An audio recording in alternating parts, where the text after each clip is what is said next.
بسم اللہ الرحمن الرحیم۔ السلام علیکم، میں ہوں ام کلثوم اور آپ دیکھ رہے ہیں میرا یوٹیوب چینل۔ انڈیا نے گزشتہ ہفتے کامیابی کے ساتھ اپنا چندریان 3 مشن چاند پر اتار کر تاریخ رقم کی اور اس طرح وہ چاند کے جنوبی قطب کے قریب اترنے والا پہلا ملک بن گیا تھا۔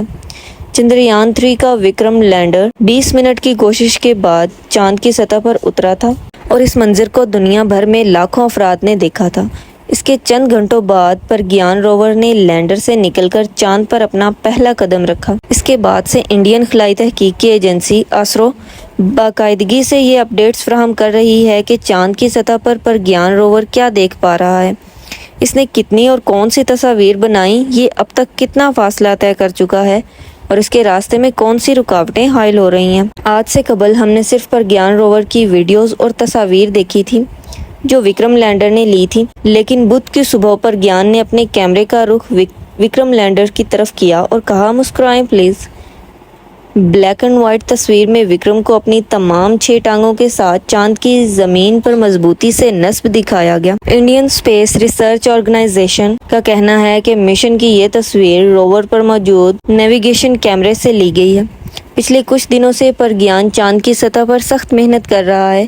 منگل کی شام آسرو نے کہا تھا، لیزر ڈیٹیکٹر نے چاند کے جنوبی قطب کے قریب سطح کی بنیادی ساخت کی اصل جگہ پر پہلی بار پیمائش کی تھی اور چاند کی مٹی پر سلفر اور آکسیجن سمیت متعدد کیمیکل پائے گئے ہیں۔ رپورٹ میں مزید کہا گیا کہ ابتدائی تجزیے میں aluminium, calcium, iron, chromium, titanium, magnesium اور آکسیجن کی موجودگی کی بھی تصدیق کی گئی ہے۔ بیان میں مزید کہا گیا ہے کہ ہائیڈروجن کی موجودگی کے حوالے سے مزید تحقیقات جاری ہیں۔ ناسا کے پروجیکٹ سائنسدان نے بتایا کہ 1970 کی دہائی سے اپولو اور لونا کے نمونوں سے معلوم ہوا تھا کہ چاند کی مٹی میں سلفر موجود ہے۔ انہوں نے پرگیان کے نتائج کو ایک زبردست کامیابی قرار دیا۔ انہوں نے کہا، میرے خیال میں آسرو اس بات پر روشنی ڈال رہا ہے کہ یہ چونکہ اس جگہ موجود ہے اس لیے چاند کی سطح پر سلفر کی پیمائش کرنا ضروری ہے۔ سلفر اگر کسی معدنیات میں نہیں ہوتا تو وہ ایک غیر مستحکم کیمیکل ثابت ہوتا ہے، لہٰذا اگر یہ کرسٹل کا حصہ نہیں ہے تو سطح پر اس کی پیمائش دیکھنا بہت اچھا ہے۔ روور نے چاند پر اپنے لینڈنگ پوائنٹ کے ارد گرد گھومتے ہوئے کافی فاصلہ طے کیا۔ اس سفر کے دوران اس نے گہرے گڑھوں میں سے گرنے سے بچنے کے لیے اپنا راستہ کئی مرتبہ تبدیل بھی کیا۔ چاند پر لینڈنگ کے 2 دن بعد آسرو نے کہا تھا کہ 1 سینٹی میٹر فی سیکنڈ کی رفتار سے سفر کرنے والے پرگیان روور نے کامیابی کے ساتھ 8 میٹر یعنی 26 فٹ کا فاصلہ طے کیا ہے۔ آسرو نے مزید کہا کہ اتوار کے روز روور کو 4 میٹر قطر کے ایک گڑھے کا سامنا کرنا پڑا تھا، لیکن اس وقت پر خطرہ بھانپ لیا گیا جب پرگیان اس سے تقریباً 3 میٹر کی دوری پر تھا۔ پرگیان کو نیا راستہ تلاش کرنے کا حکم دیا گیا تھا اور یہ اب محفوظ طریقے سے ایک نئے راستے پر چل رہا ہے۔ خلائی ایجنسی کی جانب سے جاری کی گئی تصاویر میں گڑھے اور چاند کی سطح پر روور کے گڑھے کی جانب جانے اور پھر واپس پیچھے آنے کے نشانات کو دکھایا گیا ہے۔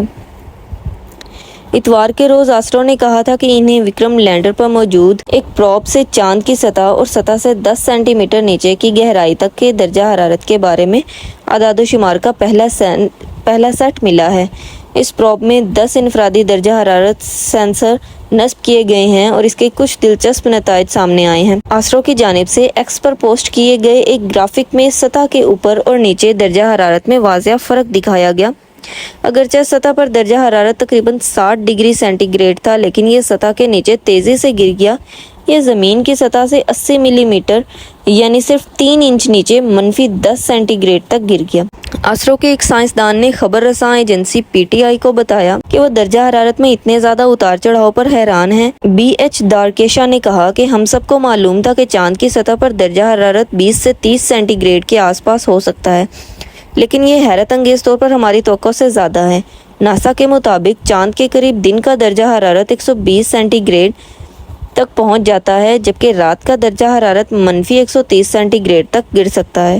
رپورٹ میں کہا گیا ہے کہ چاند کے قطب اس سے بھی زیادہ ٹھنڈے ہیں اور قطب شمالی کے قریب ایک گڑھے میں درجہ حرارت -250 سینٹی گریڈ ریکارڈ کیا گیا ہے، جو پورے نظام شمسی میں کہیں بھی ماپا جانے والا سرد ترین درجہ حرارت ہے۔ کچھ گڑھوں میں بھی اتنا ہی سرد درجہ حرارت ریکارڈ کیا گیا ہے، اور یہ وہ گڑھے ہیں جو جنوبی قطب میں مستقل طور پر سائے میں رہتے ہیں۔